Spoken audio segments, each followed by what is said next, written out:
like the character of Edward and Bella? Yeah, that everyone always wants to know if there really is an Edward out there. Yeah. No. Sorry, girls. No. Although that's good news for the boys, you know. He doesn't exist. But the only character who's actually, I mean, the human characters are mostly based on an amalgam of people that I knew. Like, I knew some Jessicas to more or less extent. People who were nice to your face, but then you couldn't really count on them. I knew some Laurens, but I also knew some Angelas, which was really great. I have a lot of good Angelas. The only character who is actually, this is this person, and I didn't intend it that way.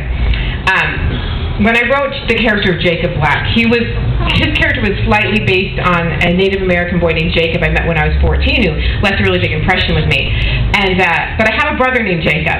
So all my other siblings were like, Steph, what's with that? Why do you like Jacob better than us?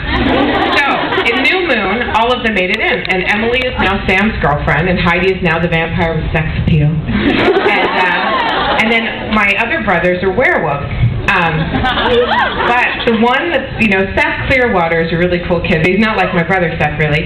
But Paul is an awful lot like my brother Paul.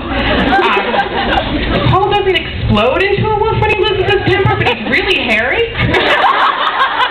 And he knows it. He reads everything. He's like, Stephenie, why am I the vampire with the temper problem? And I said, Paul? He knows, but he's the only one that's really based on that. Okay, let's see. In the back, holding the book up.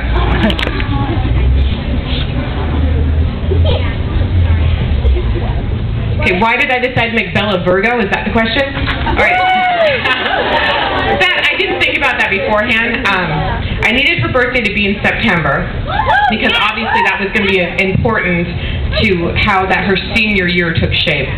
I made her birthday on the 13th because I figured Bella, of course, had a lot of Friday the 13th in her birthday history. I'm not sure what year it would make it, but it just seems to me like she really ought to have been born on one. So that's why I picked that. And then when I looked at it to see what her sign was, she was a Virgo. So it wasn't on purpose. I didn't have like any meaning to that. Okay, in the blue shirt.